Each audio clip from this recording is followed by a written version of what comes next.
Week 7, baby. We have hit crunch time of the regular season. Playoff hopes are either kept alive or dashed. Several undefeated teams in action tonight. Could they stay undefeated? We'll get to all of that in this edition of Friday Night Fever. But first, we're going to get to our game of the week. TCPS quarterback Kai Holiday has scored at least 7 touchdowns. Yeah, that's right. I said at least 7 touchdowns in his last 3 games. Holiday and the Eagles hosted the Vardaman Rams for homecoming. Let's get after it. Before the game, Coach Pugh and I talked about slowing down Kai Holiday, and boy, oh boy, is that a tall order this season. First drive of the game, Holiday to Noah Foster, and Foster does some nice after-the-catch yard gainage. Gainage, is that a word? We'll go with it. Gainage takes it inside the Vardaman 20. Couple of plays later, it's Holiday with the keeper from 3 yards out, and he puts the Eagles up 7. That's 1 touchdown if you're keeping track at home. Vardaman went 3 and out on its first possession. Next possession for the Eagles. Holiday dialing up the deep ball to John Paul Yates. Nice catch. Gets both feet in bounds. That's good with the pros right there. Eagles back in business again. A few plays later, and no, this isn't a replay. Holiday from 3 yards out. The Eagles went up 14-0 quick on the Rams. They went into the half up 49-0. They go on to win 63-14. For the 4th straight game, Holiday has scored at least 7 touchdowns. Tonight, he scored 8, 5 on the ground, 3 through the air. Kid is like FedEx. TCPS also wins its 4th in a row. They host Smithville next week. Vardaman falls to 2-4. They face off against Nanawaya next Friday. And let's go to Saltillo and Lafayette County. The Commodores with the ball. Vaughn with the catch, and he makes a bunch of Tigers miss on this play. 1, 2, 3, 4, 5, almost 6. He gets it within the 20-yard line. Lafayette not done, and this combo of QB and receiver not done either. Almost the same exact play. Vaughn just making everybody miss, making Saltillo look silly. Goes in for the touchdown. Lafayette went into the half up 13-0. They go on to win 20-0. And let's go to Tupelo. Wave up big in the 4th quarter, trying to go up by 35. Jarius McGinnister stuffed on 4th and 1. Maybe a little momentum for the Patriots, but they had to take over on their own 2-yard line. A few plays later, Adrian Ray, Johnny Evans, and a host of Tupelo defenders tsunami the Lewisburg offensive line and get the safety, putting the Golden Wave up 30-0. The Patriots scored 2 touchdowns in the 4th, but it wasn't enough to topple Tupelo. The Golden Wave improved to 4-3 on the season, but more importantly, 3-1 in district. They play DeSoto Central on the road next week. The Mustangs of Mantachie hosted Strayhorn. Mantachie up 14-0 in the 2nd quarter.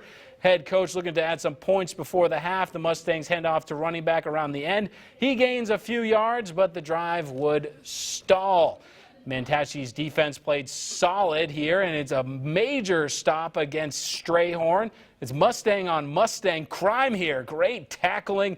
Let's see the final. Mantachie, they go on to win 28-8. Moving on to Fulton. Itawamba Ag hosting Morville. Cheerleaders are fire up. Coach Hoots looking to stay undefeated in division. Morville on offense. Dawson Phillips, he's a really nice quarterback, but gets picked off there by Gavin Freeman. And he's taking it all the way back. Host of Indians escort him into the end zone. Touchdown. Few plays later, Itawamba, 5 yards out. Tay Chandler hands off to Tez Schumpert for the touchdown.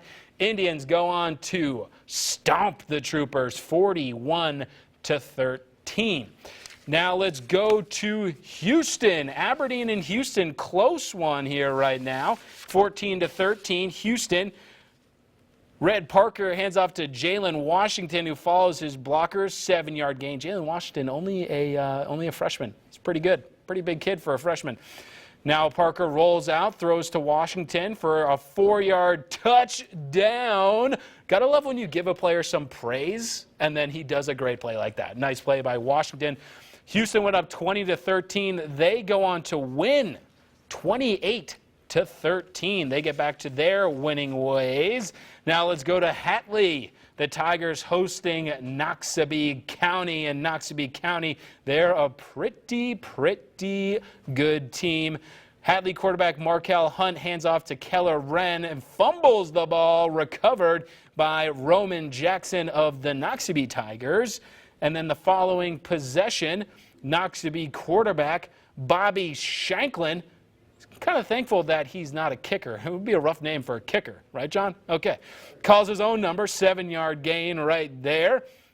Next play, Shanklin connects with Marcotti Johnson for the 35-yard touchdown reception, and our cameraman was right there, Alvin Ivy, a.k.a. Johnny on the spot. Let's see the final here for Noxubee County. They go on to win big, 60-0. And one of the biggest games across the state, Amory hosting Nettleton. Nettleton undefeated, Amory 5-1. But it was the Amory Panthers getting on the board first. Hunter Jones calls his own number up the middle for a 1-yard TD run. Extra point was good. 7-0 Amory. And in a game that many thought would probably be a shootout, it was a defensive battle for this one. Demonstrated there by Jarquez Guy. First down for Amory. Amory, they get the shutout. They shut out the Nettleton Tigers 14-0. And let's go down south. Madison Central, Starkville, the #1 team in the state, putting its undefeated record on the line against the Jaguars. Madison Central, Vic Sutton going deep, picked off on the tip ball drill by Blake Williams. Now Starkville going on offense.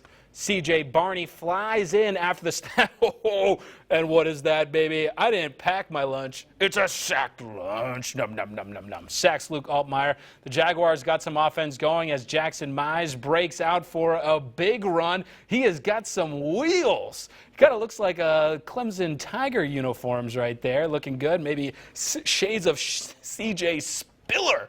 Later, Sutton with a nice ball in the red zone. Creek Robertson, touchdown. Jaguars, they go up 7-0, but Starkville responded. Oh, we gave it away. We gave it away. Spoiler alert. Madison Central, massive upset over the Starkville Yellow Jackets, 15-9. The Yellow Jackets are back home next week against Warren Central. And other games we're following tonight. South Pontotoc edged out Shannon 28-22 in a big district battle. And now it's time for the illustrious award, the biggest award of the night. It's our cheer team of the week, and it goes to the homecomers, the TCPS Eagles. Take it away, girls.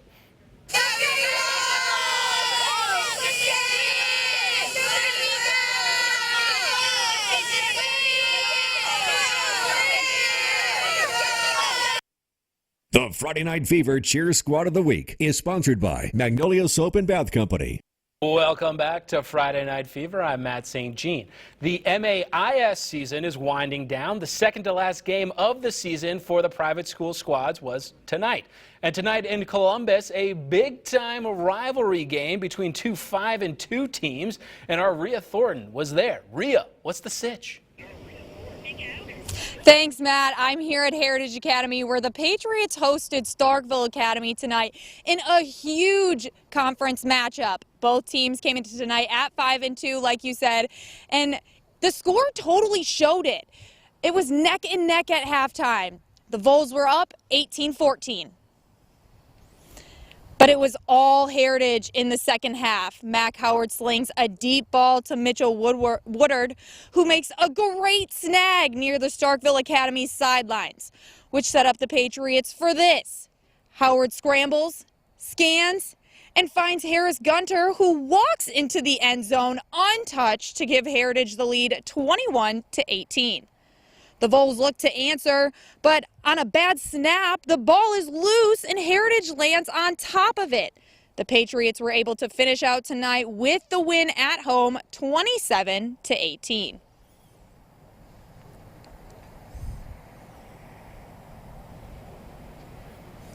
All righty, big game for Boonville and Kossuth here. Very first snap of the game, QB John Daniel Deaton finds Jackson McCoy touchdown. Boonville Blue Devils 7-0. The cheerleaders they're trying to cheer their team on, and Kossuth finally gets the ball, but it's intercepted by Logan Hall. No, it's intercepted there by number 8. And Kossuth cheerleaders are like, oh, come on, boys. Boonville with possession of the ball, but they fumble right here, and it's recovered by the Aggies. Fans were like, what's going on? What's happening with that? But fear not, Blue Devil fans. They went into the half up 28-0. They go on to win 38-7. Moving on to New Albany at Corinth. We pick things up in the second quarter. Corinth's Caden Betts drives it into the red zone, end zone, for a touchdown. It was 28-7 Corinth at that point. New Albany responds with a touchdown from Milton Regalado, 14-21 Corinth at that point. I don't know. The script's not really making sense here. Huge sack on the QB by New Albany. It was a back-and-forth game in the fourth, but Corinth, they go on to win big, 58-35. Lake Cormorant came back to the Golden Triangle this weekend, but this time taking on Columbus. Gainers come out with a strong start. Senior Jeremy Henderson gets the handoff, gets taken down shy of the first down. And after a 3-and-out by Columbus, Lake Cormorant tries again, but this time in the air. Telvin Amos finds Jadeldrian Maggette for the first down. It was the Gators' game tonight. They go on to win 28-0. The Center Hill Mustangs taking on the New Hope Trojans. The Mustangs were charging down the field as QB Tristan Newsom keeps it for himself, but pitches it to Tucker Henley, who gets a little help from his friends, gets a few extra yards on the play. Then on the same drive, Newsom pitches again, but this time to Darian Hobbs, finds a huge hole and takes it to the back of the end zone, putting Center Hill up 7-0. And it was the Mustangs who get the win on the road tonight over New Hope, 32-14. And let's take another look at our game of the week, Vardaman and TCPS, and it's all about your boy Kai Holiday. There he is. Scored 8 touchdowns in this game, including, and he also made some nice passes, including this one, Holiday, to Noah Foster. Foster, really good after the catch. He had 198 yards receiving in this game and a 93-yard touchdown.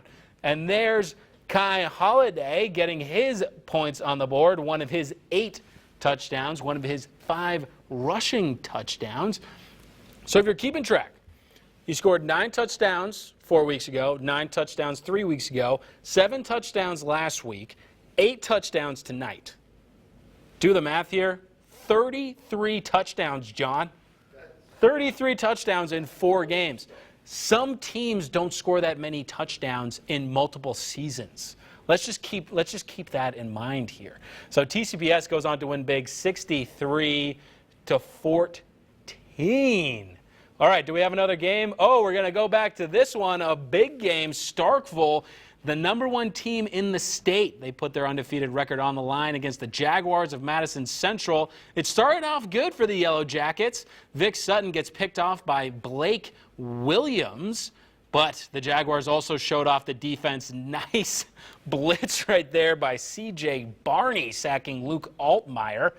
And the Jaguars, they did it on offense just a little bit, just enough. Here's Jackson Mize breaking a big run. And then in the red zone, Sutton passes to Creek Robertson for the touchdown. Madison Central, they get a huge win over the Starkville Yellow Jackets. Only 2 teams have come within 10 points of the Yellow Jackets all season. Madison Central with the win, and Louisville. Shout out to Louisville. They had a good game against the Starkville Yellow Jackets. And that was all we have for tonight. What a night of football. A couple of undefeated teams got taken down. 5-0 Nettleton, now 5-1. Amory, 6-1 now. They're in the driver's seat in that district. Starkville, again, they've been a buzzsaw all season long, but Madison Central, nice defensive effort there. Starkville has 2 Division I commits in the backfield. That's hard to stop, and Madison Central did it, so well done to the Jaguars. And again, Kyle Holiday just keeps it rolling, baby. 8 touchdowns tonight, 33 touchdowns in 4 games. How do you top that? He's probably going to be the player of the week in some news outlet. We don't do player of the week, but he'll be player of the week somewhere. And that's all we have for tonight. Have a great weekend.